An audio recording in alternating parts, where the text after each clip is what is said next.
It's 1500 CET. Let's start. Hello from the Deutsche Welle Academy in Berlin, and thank you for joining us in our first live session in our Digital Safety for Journalists workshops. My name is Degen, and I'm your moderator for the workshop. Today, we'll be discussing secure communication between journalists, and in particular, we'll be looking at what we can learn from offshore leaks. And with us to discuss that here in Berlin is the freelance data journalist and data specialist, Sebastian Mondial. Welcome, Sebastian, and thank you very much for joining us at DW Academy. Hello, Guy. Hello, people out there. Thanks for having me here. Offshore Leaks has been making headlines throughout the year. It's a global investigative project led by the International Consortium of Investigative Journalists, and it's revealed details of how companies, the super rich and corrupt politicians, among others, are avoiding tax authorities and hiding their wealth in offshore bank accounts. Now, journalists are still uncovering news stories as they continue to mine the vast amount of leaked data, but Offshore Leaks is a remarkable example of collaborative journalism, with more than 100 journalists from around 50 countries working on the investigation. Now, before we begin our talk with Sebastian, let me just point out an important feature about the Adobe Connect online training room that we're using.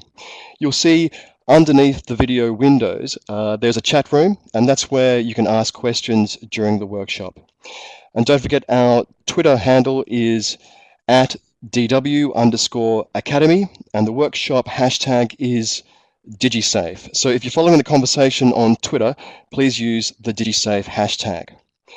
We have up to 1 hour for the workshop, and the format for today's session is quite straightforward. We'll first hear from Sebastian about offshore leaks.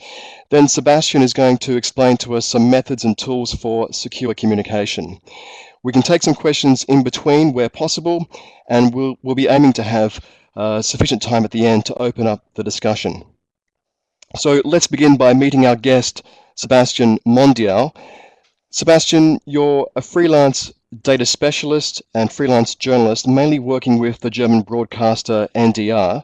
But can you tell us a little bit about your work background? Because you combine your expertise in IT and data as well as being a journalist.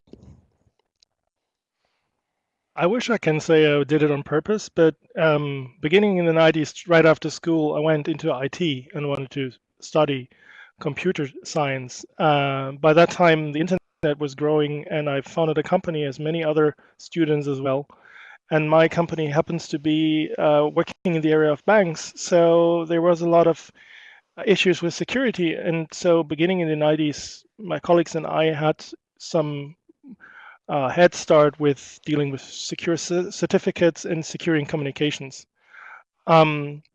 Then I switched to journalism, and that was really a good time as well, because online journalism was just at the beginning, at the end of the 90s.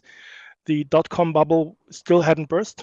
So I was working at a company in Munich, and they taught me everything about servers, infrastructure, because I was the one living closest to the company ground. So I was the guy on the weekends who had to fix the servers and stuff. So I got a lot of technical background, and then I switched, studied journalism in journalism school, and by chance I got, through some, well, luckiness, a job at Google researching the use of search of users in search in Germany, and that brought me on the topic of data journalism, because what I always would find is that searching for data on the internet was quite difficult because of the structure, and because searching for words is easy, but for numbers it's difficult. And so this is where my career narrowed down to data journalism, and this is where it all started. Then I switched to German news agency. I worked a lot of data projects, a lot of laboratory projects, and they allowed me to go to these investigative journalism conferences. And so I thought, well, if I go there, I might as well show some things that I think that are important. That was around working with big data, even if it was called at that time. And at the end of it, there was somehow a recommendation to the ICIJ that it might be the right person to handle the amount of data that was brought to them in the Offshore Leaks case. And I brought as well some background in forensics and in IT security. So that was my kind of background for the project. And as I said, it came all together, not really on purpose, but by chance. Thanks, Sebastian. I mean, we're very keen to hear more about your work, particularly with offshore leaks. You were one of the first people that the International Consortium of Investigative Journalists in Washington, D.C. entrusted with all of these files, a hard drive with 2.5 million files on it.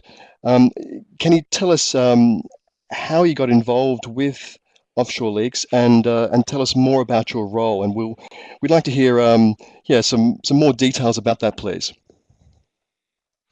It was as simple as, strange for my life back then, I got a call if I would be around Washington in the next time. I live here in Germany. I'm not really that often in the States, but by chance there was a conference which I was attending, the NICAR, that's a data journalism conference there. So I said, yes, I'm around Washington. Why do you ask? Oh, then come over. So I came over to ICIJ. I barely read what they do on the website because I've never been in contact with them before. And about 15, 20 minutes being there and talking to Jared Ryle, who's the the head of ICIJ, he gives me the hard drive and says, well, we want you to analyze this for us because it's so much data we can't make really a grasp what's on there, and we want you to make it accessible, and they want to be part of the investigation if we need any kind of expertise in IT. And so I did, and it was a steep learning curve in a way that the people involved were all high-profile journalists like David Lee from The Guardian. It was also something that has never been done before in this size. So we were all like, okay, we will learn how to do this. We will make mistakes, but we have a project that can be fantastic if we get things together. And that was my involvement. And during, I think, the first 4 months, I was mostly in charge of making the data more accessible and readable alone. And then the great Duncan Campbell, the forensic expert from the United Kingdom, came on board. And together with him, we cracked some hidden data on the drive. We reconstructed some databases. We converted some stuff. And that led the path for many journalists to access the data through other ways. So now people could start with their investigations. And I think I stayed on board till November 2012 directly, and then I started to do some other things. And by April, the investigation this year was done, and then the stuff was released. And boy, I didn't imagine it would be so big, because for me it was like, well, daily work with the data, and not so really. I didn't expect the impact, to be honest. Can you go into more detail about the processes now of setting up systems for secure communication between your colleagues? Because it was not just only at the International Consortium of Investigative Journalists. I mean, it involved many media organizations and journalists worldwide. Yes. First, you have to imagine in a small group, you usually use the means that are available to you, and you don't think of a special solution. So when I came on the team, they just were using PGP encrypted email. That means that you exchange keys between all the people on kind of a mailing list, and then everybody can send anybody an email, and if it is done right, it is encrypted and nobody can read it on the way to the other person. But since, and I always have to say that politely, some people were involved which are not so often working with technology, but more with intelligence or other important things, it didn't actually work out. We found out that some people weren't replying to posts because they couldn't either read their encrypted emails, or they forgot the password, or something else. And it also happened for some people that they would forget to encrypt the email and send it by clear text. And you see, we didn't know what the security situation would really be like in terms of surveillance, in terms of who we're up against. But we were sure once we would release the information about this hard drive to the world, many people would be interested. So our plan was to keep our cards as close as possible to the chest. And so we switched from an email service to a web forum. That means instead of using an email program, you would use a web browser. You would go to a specific address, which from the outside would look like a gardening forum, very green, very nice. You could even try to become a member of the forum, but as I was the administrator, I would only let people pass through who were allowed from the ICIJ. And inside the forum, you could exchange information, files, images, whatever, more freely and even better in terms of context and structure than you would do by email. And you could also communicate privately between two people. And just before the release of the information to the public in April 2012, we were to delete the forum completely and wipe it so nobody could retrieve what we were discussing, what we were revealing to each other, so the information would stay safe. That was one part. Just to follow up on that, I mean, what you're saying to us is if you haven't got someone who could really do this sort of specific IT work, that you may be struggling, your media organization may be struggling to adopt these types of processes for secure communication? Yes. Working as a freelancer,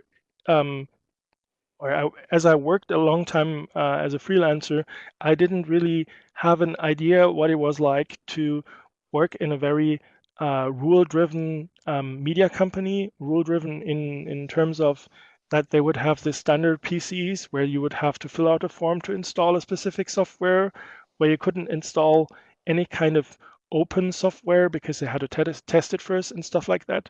So securing communications in a corporate environment is complex, to say the least, and sometimes it's impossible because what IT sees as securing is different what I see as securing communications. I mean, IT just sees their own network, and it sees, which is understandable, that they will only allow software which guarantees to not to compromise the network, not to endanger anybody, not to corrupt the workflow. But this has to be certified software from Microsoft or any brand of company who offers support. On the contrary, I only trust software which is open source, so I can actually ask somebody who can read the source code to tell me if it's secure or not. So this type of software, let's say a chat client or something, that is usually frowned upon by corporate IT because they're like, we don't know, maybe it's not working with our system and we can't anybody ask about the support. And so this is a difficult situation. But I guess a lot of people would be keen to know, is it going to be beyond the capabilities of their media organization? They might be a small newsroom, they might just have one or two IT support staff. I mean, is it going to be within their capabilities, even on a small scale, to start adopting new processes, new methods in secure communication? Yeah. Well, at least I can say for the team I'm working with now, we have found a solution which is kind of breaking the rules without breaking the rules. What I mean is that the corporate network is left like it is, and we use it for exchange of information with the colleagues.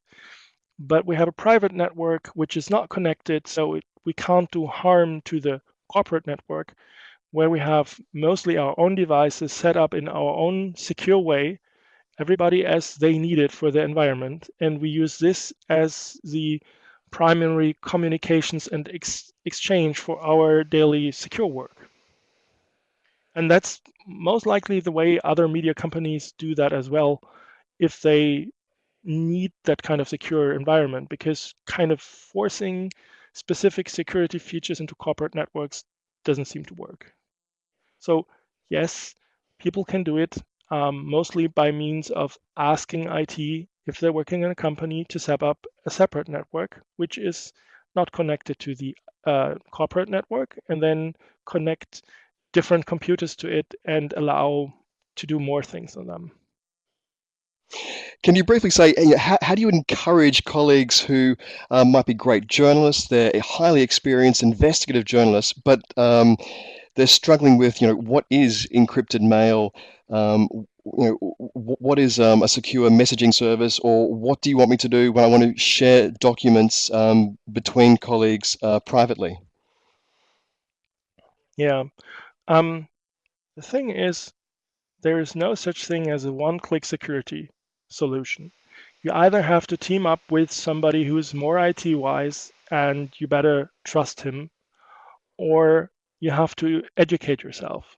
It just doesn't get easy because of what we learned this very year about the intelligence service sweeping the net for every kind of unencrypted information they can find, putting it all together in a big database, using all the metadata they can find, that you have to think of the implications of communicating openly with sources or with possible sources now, and what this means for later exposes for later stories.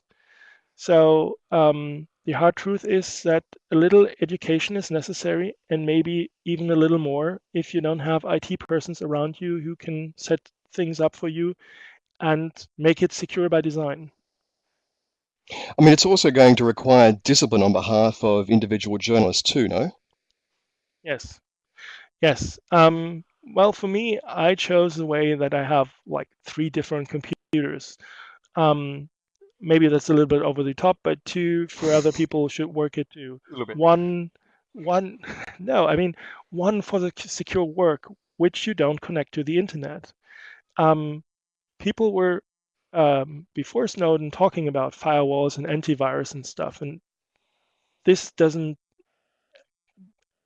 This is not any kind of barrier that someone from the intelligence services can't penetrate. But that what really is difficult is the so-called air gaps if a device is not connected to the net and never has been connected to the net. So yes, you have to carry everything on a stick from one computer to another and back to mail it and stuff like that. But then you can work on one device securely, analyze it, write your exposés, draw maps, whatever, and be sure it doesn't get broadcasted to the net or get exposed. And for the other device, well, the best would be to have a tamper-proof operating system. This doesn't really exist. One good thing is the called Tails CD or boot stick, which kind of minimalizes the footprint of researching when you do something on the web or when you try to chat or communicate with somebody. Can you just explain to that just in a little bit more detail? Yes. Tails. Tails is related to the Tor project. I think it has been mentioned before and will be mentioned after. And what it is it's a Linux distribution that you can boot from a CD-ROM or from a USB stick. And it doesn't leave any kind of footprint on your computer, no forensic traces. It also is designed that you only can connect to the web through Tor. So compared to the usual connection, you have a very, very, very small, if any, footprint that reveals who you really are. There are means to identify users who use Tor regularly. That has been at least written in some scientific papers. So I wouldn't never say that you're totally anonymous. But for short-term use and for some research, Tails is ideal to not reveal who you are or what you are researching. Sebastian, we've already got just a couple of questions to you, particularly about the Yes. forum software that you have been using. Maybe if you could just very briefly touch upon that, because I'm sure you want to explain that a little bit later on. Yes. What should I do first? Maybe just mention which particular software it is. Yes. What we used is a software called FUD Forum. I think it's a play on words on the FUD term, which stands for fear, uncertainty, and doubt, which is a PR method to discredit usually some good stuff. But FUD Forum was for us the real deal, because what it made interesting for us is that it has a log of any kind of activity on the forum, as well for the administration area. So whatever is done in the forum, whatever kind of login happens, whatever kind of changes happens, it's all kind of logged. And by a specific installation, we send it also to another computer. So even if somebody tried to compromise the system, we would find traces of that on a second computer. Was a more sophisticated setup. Um, and that made us kind of sure that if somebody started tampering with a system, we would find out. And it was particularly useful because one colleague of us was using it, I think, from Bulgaria, and he was using it against the agreed rules from a cyber cafe. And so his password suddenly appeared from a computer from a different country. I don't remember. Maybe it was China or something, but it was totally off. And since we installed something that showed us the countries next to the login IP addresses, the internet addresses the user used from the computer they connected, we could actually see that somebody stole the credentials or logged them. We could then, just change the code for the user and call the colleague and put things back and no harm done. And by that, we also could see that the person who tried to hack into the system wasn't really after the Offshore leaks files, but just, random mischief. Right, I imagine too that's going to be a question that we come up during today's talk about using shared computers, or what to do if you're forced to use computers at a public internet cafe. Yes. Sebastian, you wanted to run us through what can go wrong, and you wanted to illustrate that for us by sharing your screen. You're going to do some drawing for us, I believe, to illustrate that A little for bit, us. yes. So just to let everyone know, we're going to start sharing Sebastian's screen. So our layout will slightly change, and you can make the screen go to full size if you like. But Sebastian, as you're doing that, can you explain to us what you're going to be illustrating for us, please? Yes. Even if you don't have dedicated knowledge of all things IT, I believe everybody has the creativity to think about what can go wrong. And using this creativity, the best would be in the team of people. You can actually enhance the security of your project by a great deal, because if you anticipate what can go wrong, you will also think about how to avoid these situations, how to make it harder that they happen, and what to do if they happen. And that's what we did with the Offshore Leaks project as well.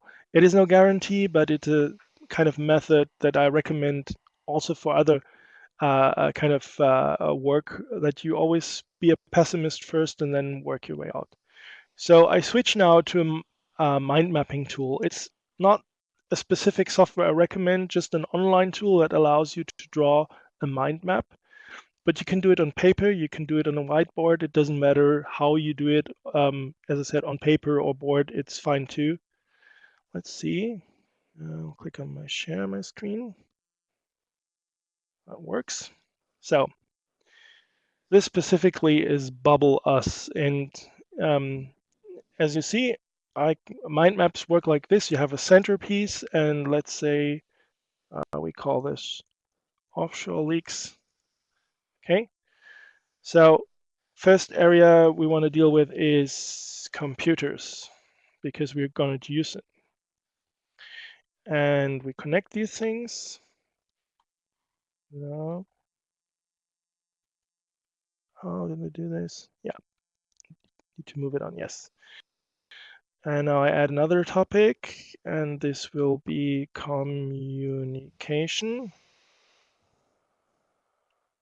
You get the idea how you would start filling the areas here. So now, wait.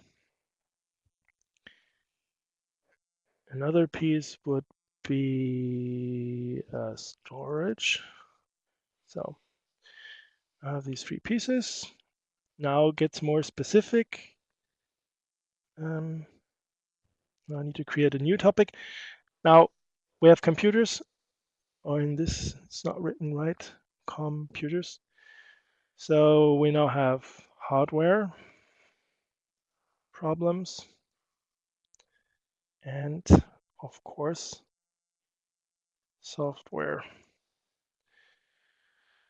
I have a specific mind map in my head, which I'm drawing to. You might have something that is not sorted out yet. No worries. Usually, mind mapping tools enable you to reconnect all the things you write down. Maybe you don't write it down as a mind map, just write it as a list. Hardware problems might be computer stolen. Or software problems might be virus. Infection.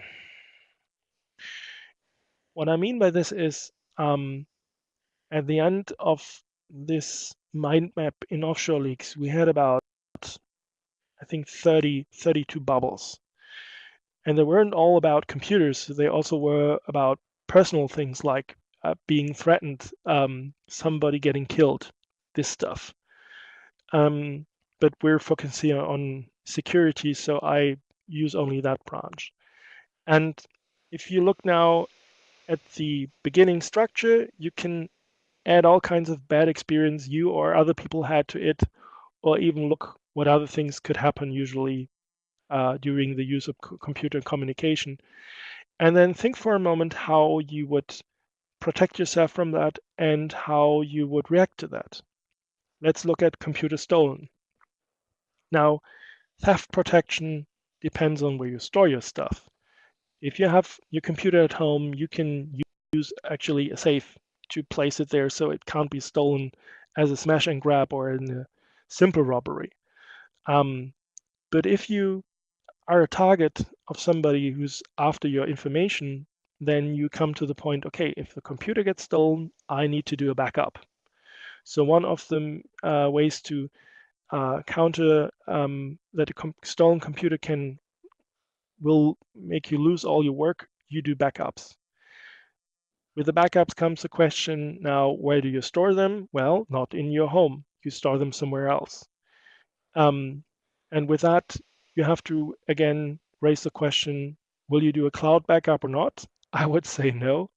Better no cloud backup, better a backup you store at some friend's house, at some friend's flat.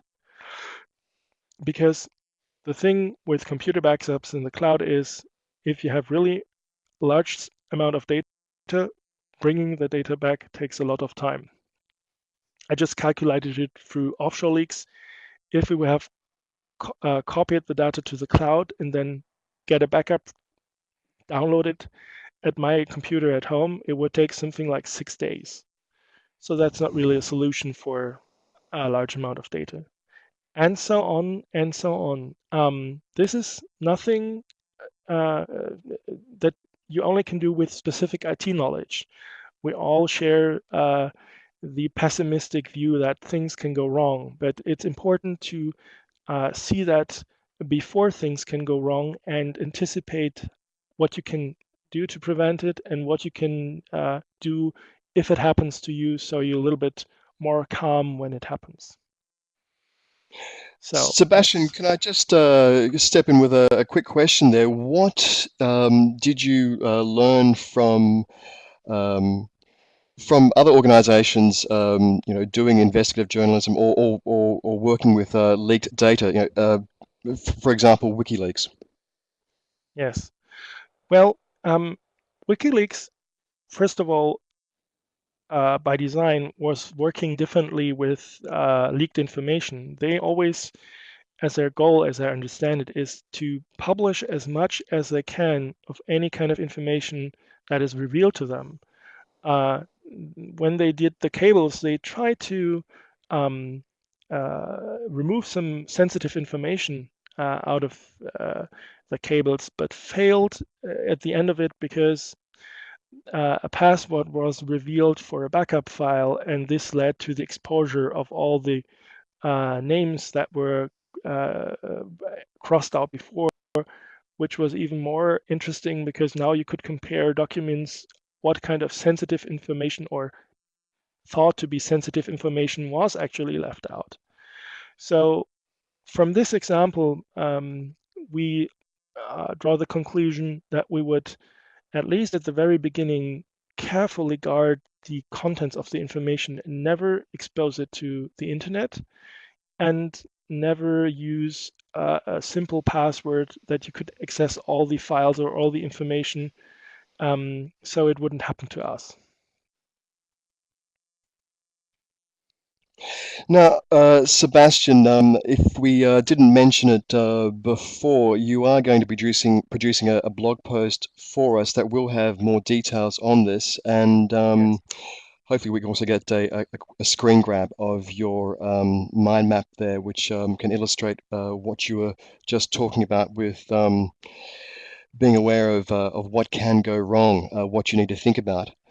If we're sort of starting to delve into different types of communication and the collaboration necessary to do investigative journalism, particularly between different organizations, you wanted to run us through voice communications, email and messaging, and I think also return to bulletin boards and forums. So would you like to start off with looking at more specific processes and actions with secure communication and talk about voice communication, please? Okay. Just one thing before. It all comes down to if you have access to the hardware in terms of you can install and change stuff, and if you have software which has a source code that if you can't do it, somebody else can review, then you have the best chances that you have at least a setup that can be scanned for backdoors or for any kind of problems, and also can be fixed if there are any security problems. But if you have lockdown stuff, like an iPhone or something, then it's very difficult for me and anybody else to evaluate how secure that setup is. Having said this, well, phoning secure is currently not really easy. I surveyed the market for so-called crypto phones, and there are a couple of phones on the market which you can get if you have security clearance or connections or whatever. But most of the companies only sell to specific clientele, to large companies, with the exception of a Berlin company here called Cryptophone, which have a phone based on Android, a smartphone which has an open operating system, and you can review the code. Sadly, it runs on hardware they didn't produce, so as they openly say it, you have to trust the hardware company not to put in any backdoors. But that is the only phone, as far as I know, you can get on the market that you can review in that detail. But if you can repurpose something like an Android tablet, which is not a phone but an internet-connected device, then you can use at least two different systems. One is called Redphone and one other is called Silent Circle, to secure to communicate securely over internet, and it actually works like a phone. We're currently using in a circle of people I communicate with. We're using mostly Silent Circle. And I think at the end of this session, I'll share a common bookmark where you find the specific pages as well as the links to the source code of the project so you can look at it for yourself. Yes, please. Yes. The thing again with phoning and communication is that the other end of your communication has to have the same software or encryption method as well. And this is where it comes to setting things up. It's best actually to meet at least one time in person and agree how to exchange information. And if you can do that, the second best thing is to explain other people who want to contact you in every email and on your homepage and somewhere else, maybe on your business card, how they could reach you via alternate means. I started to change my business cards after I got a phone number from Silent Circle. And then suddenly I got a call from somebody I I met on a conference, and now we had secure voice communication. That was kind of different than before. Oh, I have to say that it actually, if you use Redphone, it's as it's a open source project, or it has an open source. It's actually free to use. For Silent Circle, you have to pay $10 per month to use their service for a relay. But I think it's an okay price for this kind of service. At least my phone bill got constantly got down, so it's within my budget to use this. Okay, so just to recap there, you're talking about repurposing something like an Android tablet to function as a phone and Yes, installing either software or application. And the two that you've mentioned, one is Red Phone and the other one is yes, Silent Circle. Okay, well, I think yes, our digital safety team colleagues who are working on the chat room can put links up to that. But you'll have, I think, a pinboard ready for us to post yes. on the blog later on. One more thing on the tablet. I mean, we only have an hour here, but of course, the operating system standardly on tablet comes from Google, which is a data company. So they want to know everything about you and broadcast a lot of things without telling you so.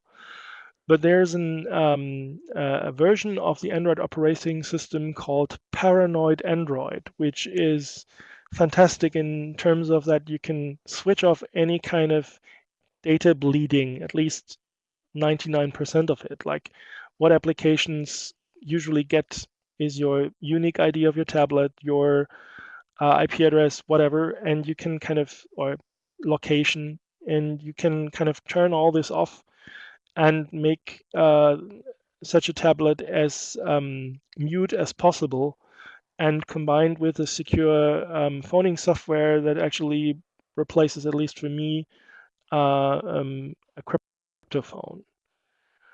What a fantastic name, Paranoid Android. Yeah, I think it's from Scott Adams. Tell us, for offshore leaks, when it comes to voice communication, what was most effective? Were you mainly using Silent Circle? No, this is something that actually totally changed since then. We're using for, well, group chat, communication between more than one person, Skype. Out of the view that what we would discuss there would not be any kind of sensitive information in terms of that it would be turned against us. I mean, anything regarding secrecy, what we would find, we would discuss in person. So we had a couple of meetings in different places, in London, in Romania, in Washington, because by that time, I was, how can I say that? Let me introduce you to just one more address. There's this website from Mr. Young, which is called Cryptome. It's a leaking site of sensitive information regarding police and agencies and whatever that really predates WikiLeaks. And he has a really good material of documents called lawful inception handbooks, in which you find all kinds of instructions how to tap into Skype, how to tap into Xboxes, how to tap into any kind of services. And when you read that, what kind of backdoors they have for legitimate uses for the police force, you get an idea how any kind of service can be tapped into to get into your information if you don't encrypt it before it gets on this service. So we were like, okay, if we're using any kind of service on the internet that we don't control, then we would not use any kind of sensitive information over the service, but just general communication like where will we meet, or what kind of software are you using, or how's your status, but not something like, okay, we have this person and this finding and this stuff, because even if we only were dealing with sensitive information regarding taxes, that would maybe expose a person for blackmail or something if somebody would listen in, and we wouldn't really want to risk that. Okay, so being selective with the tools or the applications that you want to use. And I think a basic question, so many people use Skype. I mean, Yes. what's your opinion about Skype? Is it just a no-no for investigative work? Or, as you say, be selective when you want to use it? Personally, really personally, I wouldn't put my Skype name prominently somewhere on my homepage and ask people to call me via Skype, because it's not encrypted, as in during the transmission of the audio, somebody can tap in. It can be the lawful inception, but it can also be the agencies. I mean, at least on the Snowden slides, you would see the Skype logo somewhere in the timeline, what has been compromised. And if they claim to do so, we have to believe that they succeeded. So no, Skype is not a way of secure communication, at least from my point of view, as any kind of voice over IP is that you don't control from end to end. I mean, if you have a secure tunnel, which is called a VPN tunnel, to a server you own and you secured, which has a voice software on it, then I would say yes. If the encryption is sound, you can voice chat over there too. I mean, there's a really good software I used to use a year or two ago called Asterisk, and I think they're descendants of this software, which is a voice over IP and communication server software. And if you set it up right, and if you secure the computers connecting to it, then you can actually do voice chat or even group voice chat over that too in a secure way. But otherwise, any kind of service claiming magically keeping the spooks away, I wouldn't really trust if you can any kind of way intercept it. Sebastian, maybe just to quickly point out from our digital safety team member, Stefan Lytle, he's pointing to a blog post that we have on Skype and security, which could be of interest to our audience. Yes. Going from voice and going into messaging and email. I mean, this would be in many ways, after the phone. This is the bread and butter, if you like. This is Yeah. a main way of communicating between colleagues. So maybe you could tell us more about making that secure. Yes. One small thing. I see people in the chat asking questions, and we're kind of moving on in what we want to tell generally. But Hmm. be assured, if there any kind of question stays open, I stay as long as it takes to either answer it here in the chat later, or in the blog post. So your questions get heard and your questions get answered, at least with a link or with an idea what could be done with it. So having said that, Just Sebastian, I'll just add a point to that. I mean, Sebastian is yes, kindly making himself available after our allotted 1 hour window. So we will keep the line open. We can do that, but we will conclude at 1 hour. But for more technical questions, yes, by all means, Sebastian is very willing to stay open for us and to field your questions. okay. So with messaging, you have a lot of options. I alternate in projects. I deal with between two things. Since everybody has usually installed an email client on their computers and smart devices, no matter how secure they are, if you work in a team and you want to reduce metadata exposure, meaning that sending messages between, let's say, from my email account at NDR TV to Deutsche Welle, then you usually set up for a project a group email server on a computer you own and you store somewhere safe, maybe in your media company, maybe in a secure facility, and then just communicate on that server. There's a specific setup that you can actually make a mail server, not relay mail to the outside. So you can communicate within this server system. Your email clients connect to it, and this reduces the exposure of metadata to any kind of outside listeners. Having said that this reduces metadata, then you add to that encryption. The reason for that is anybody can still try to penetrate the mail servers or do some malicious things. So if you discuss secret stuff there, you want to encrypt your exchange of information. But combining these two things together, you reduce your digital footprint to a minimum. And if you want to add a third thing, you use VPN tunnel to the server. So it is even not revealed that you're using a mail client to connect to the server, and then you're good. You need an experienced IT person to set this up, but as I said, these three things are actually not really IT rocket science. Securing a server is difficult, but manageable, and setting up these three things can be done. The other way, as we did with Offshore Leaks, was to set up a forum. Why did we set up a forum?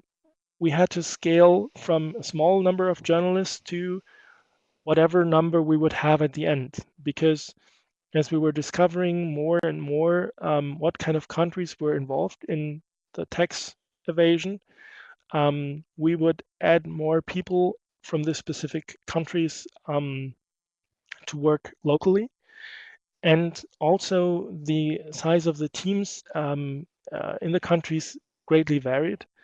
Here in Germany, we had one of the largest group of people working on it. Luckily, it was like 10 people. And so we could make sure that anybody could access all the information. The other thing with the forum, again, is that email is by design not really for discussion. It's for exchange between maybe two, maybe three people. But for a large group, if you ever experienced a mailing list where somebody asks one question and then there are 10 answers, and then people try to answer on these answers or add something to it, usually that's really difficult to follow up, even with modern email clients. With the forum software, you usually have something which is called a thread model. So you can follow up from a question to an answer and then to the point after the answer and so on. And people always know what they reply to, and they sometimes can fold these things together. So you can stay on a general question level and then go deeper down if you want to go into details. Second thing is, once you have an attachment on a forum, you can just refer and link to it.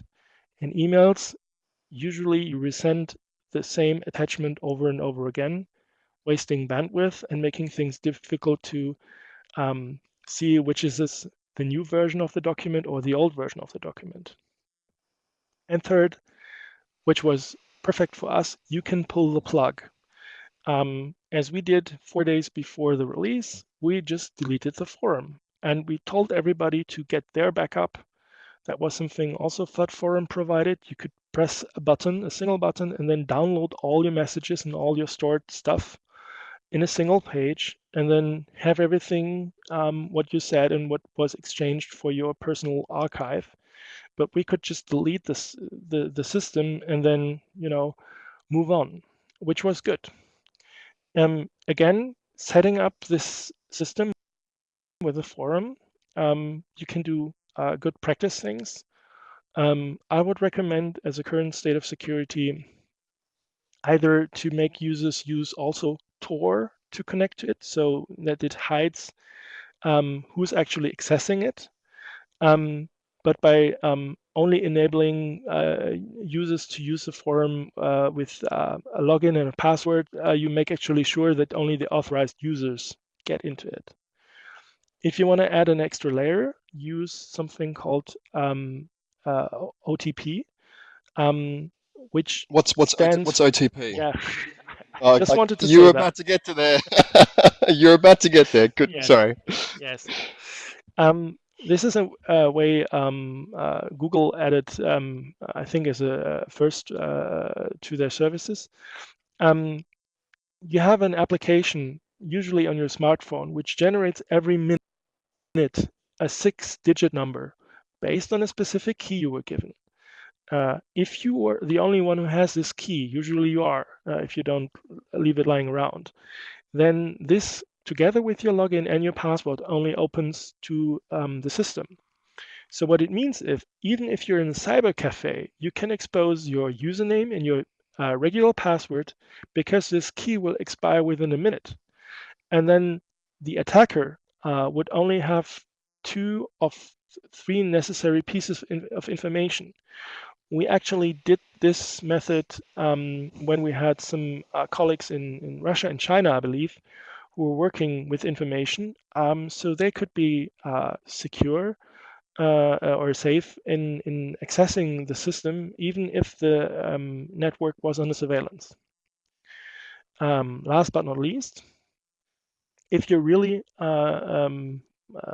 into security, then you would install a specific certificate and set up a specific, just for this project only browser, which is having no other secure certificates. This means, as an example, there are no skeleton keys in the browser to open up a secure website. So this browser has only one key, and this for this project only. So if somebody on the way tries to exchange the keys or tries to compromise the system, you would notice, because the browser would alert you and says, well, there's a new key. Why don't you install a new key? And you would, the user would see that the new key is set up, so he can call in and ask for if the change is done by management, or if the change is by a malicious attacker, and so you're even more secure by that. But this may be too detailed, but there are ways to add one level and another level of security, and it's actually, again, doable joined with an IT person. Sebastian, I mean, yes, we are going deep into the technicalities of many of these types of tools and software. Just for someone who's participating in the forum, who maybe has heard of the Tor project of using a virtual private network, of using that system. It's open source software that's available and cross-platform. From using that and then using encrypted email, something like PGP, pretty good privacy email, is that a good start on I guess a personal journey for improving your communications? These are two different things because Tor is a means of anonymity. Setting up like the first contact for sources for journalists would actually be called onion web address, meaning that this page can only be viewed by somebody who's using Tor, so forcing him to be anonymous. And using this as a means of contact or in a means of disclose information how to contact you, that would be a good idea. On the other hand, encryption is only to secure information on its way from A to B. And as you said, PGP, pretty good privacy. At least if the math is done right, the implementation is done right, it's still one of the safe and unbroken encryption methods.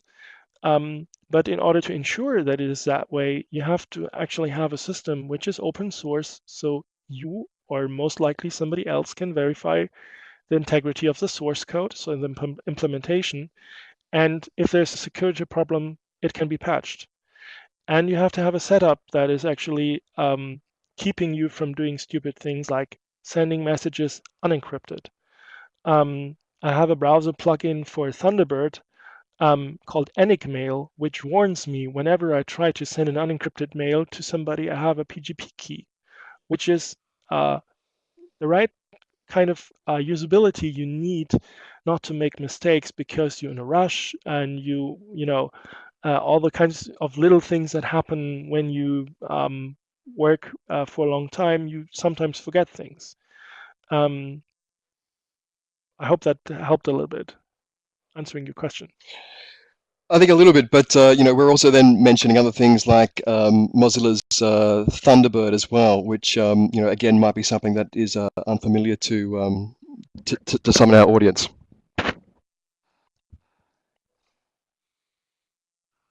I'm sorry, I didn't get your audio. So we had a little Repeat. a little glitch there. You also mentioned there Thunderbird. It's a product of Mozilla. It's an email Yes. tool from Mozilla. Perhaps Yes. is that I mean that's something which is available to everyone and quite easily to use. Is that something you would recommend? In combination with Enigmail and GPG, that's a good combination because these three tools are all open source and they work really good together. I see in the chat, at least, there's a discussion about two encryption systems. One is PGP and one is SMIME. And if I may just shortly By all do a means. statement on that. Because I work in an environment where the two are available. SMIME is also a way to encrypt mails between communication partners, but it has a very different approach to PGP, which means you have to have that kind of environment to make actually good use of it. It's a certificate system which is centralized. So if you want to communicate securely within a company or within a media company like the NDR, usually they have an SMIME setup. So the internal communication is kind of kept safe. But to exchange between freelancers who are usually using their own computers and corporate users, it's a pain in the ass. It's just simple like that. And this is where PGP comes in because PGP is decentralized. Everybody has to create their own keys. I read the line in the chat that PGP might be compromised because of a faulty random number generator. Just to comment on that, yes, there were some compromised random number generators, but as we had in the discussion in the IT community, there was only a try to force down our throats some compromised generators. So most of the keys, if not 99.999%, are still safe. So as a method of private individual exchange of cryptography, PGP is good, but it doesn't fit into centralized IT, because giving my generated private key to an IT person, which is usually required to set my computer up, is totally counterproductive to I only have the access to my secret stuff. And so you see the two different things, S-MIME for the company and PGP for individuals. Sebastian, I mean, we've come to the end of our session, but I'm sure there's a lot of people would like to stay on and speak with you further. So if it's okay with our digital safety team, we'd like to of course. to keep you on the line, so to speak. Yes, by all means. If you are leaving us now, we thank you very much for participating in the workshop. Please join us again tomorrow at 1500 CET, where we'll be talking with Anne Roth von Tactical Tech, and we'll be looking at our digital footprint that is left behind from using many different types of devices. So don't forget, you can join us tomorrow and throughout the week. We've got more live sessions coming up. Full details on our website. So that's where we'll formally leave things for this session. We do have a lot of people I can see from the chat room who are very eager to speak with you, Sebastian. So let's start taking some more questions from them. I think we had a good question here from Steve Payne. Can you say something on data self-destruction? Yes.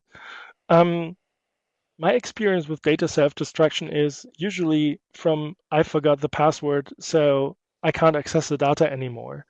The specific thing of self-destruction is a little bit, I think, influenced from Mission Impossible by this message will self-destruct in 5, 4, 3, 2, 1, something like that.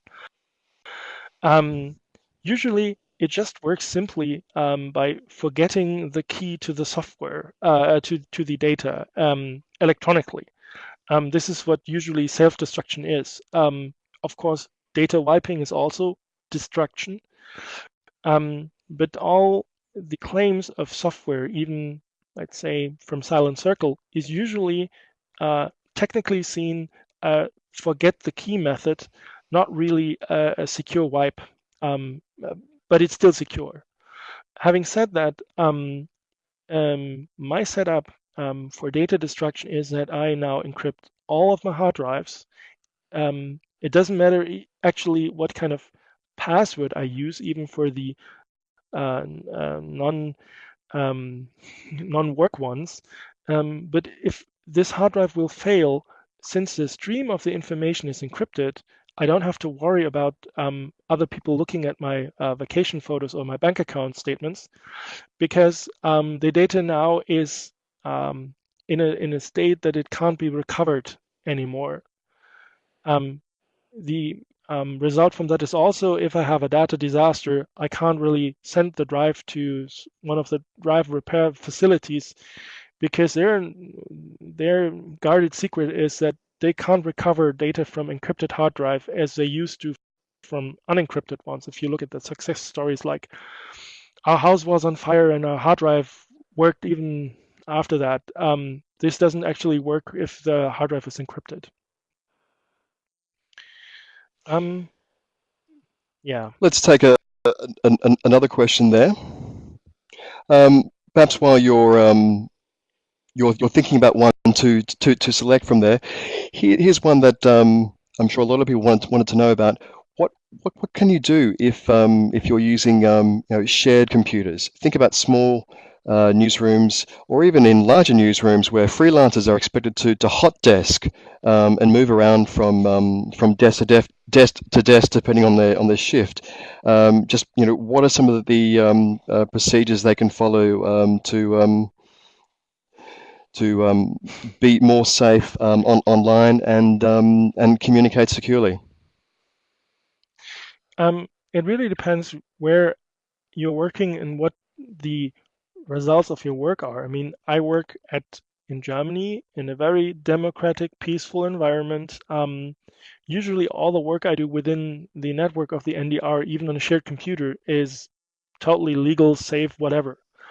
If you're working in an environment that some of your work might something called be like subversive or against the government, then of course you don't want to leave any traces. And you usually have two options. One option is to use private devices in addition to the work devices. I mean, that's the only thing that keeps you in control on what information is retained on a device. You own it, you can destroy it, you can wipe it.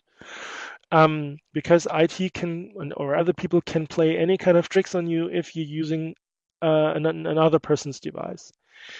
The other possibility is, and this only helps you in terms of software, that you can use a bootable stick or a CD-ROM. Like I said, Tails is good for that.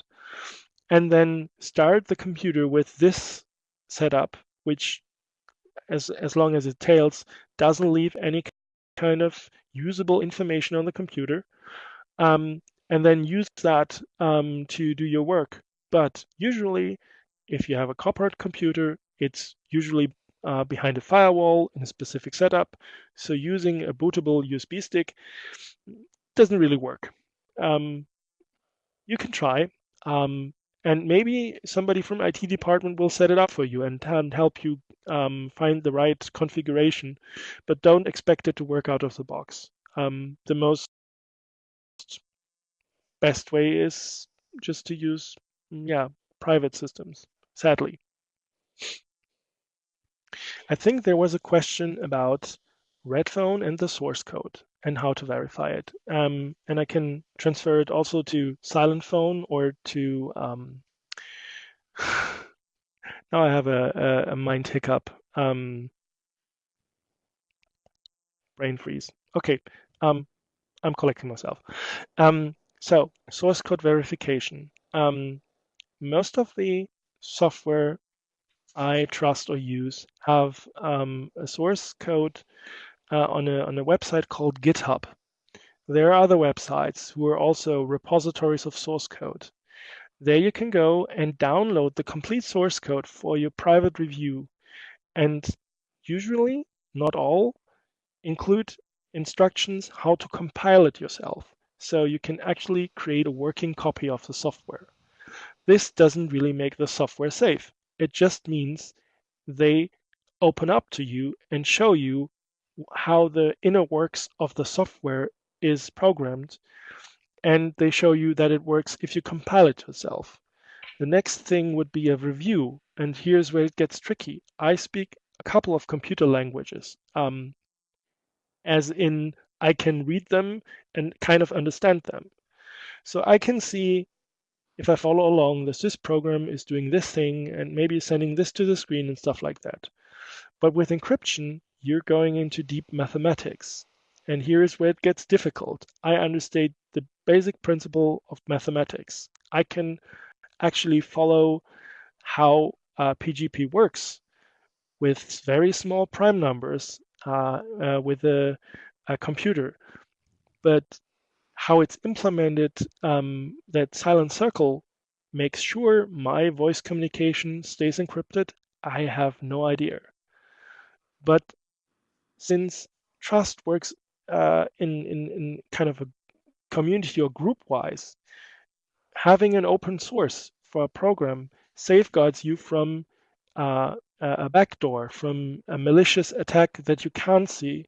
There can still be an attack that is hidden in plain sight. There have been incidents like that in the past versus the Linux code, so the free operating system, or versus some specific software. Somebody broke in, changed the code, nobody found out until weeks later, and then they saw that something was changed or compromised. Still, what's the alternative? If you have a closed operating system like Windows or Mac OS, then you never know how safe it is. So, best practice, get only software which is open. Trust that there are enough people who understand how this stuff works. If you don't trust it, well, Your alternative is to meet on a park bench. It's like that. Sebastian, I think we'll just take one more question there, and it's a question about Tor. How safe is Tor still to use? Yes. I met one of the key people to Tor, Jacob Appelbaum, in the past. And as far as I can tell, the strange thing about Tor is even if you see it's financed by the American state, who is also fighting Tor, as you've seen in the Snowden documents, it's a system designed to anonymize as good as possible internet traffic. And the way it does is that it shuffles the data around between various computers, so it's highly improbable that somebody can find out who you are, at least for some time. If you compare it to open communication from a computer which is connected to, let's say, your telecom box or your mobile phone, you reduce the risk of being identified significantly, really, really significantly. Of course, there are, at least in scientific papers, methods to fingerprint or identify you if you're unlucky, I would say. But for people in not so democratic or not so peaceful environments, Tor is a very important means to actually use the internet without revealing their identity. Is it completely safe? I don't know. Is the source code sound? Well, I skimmed through it, and it's interesting how it's done. But can I tell you that I read it from page 1 to last page? No.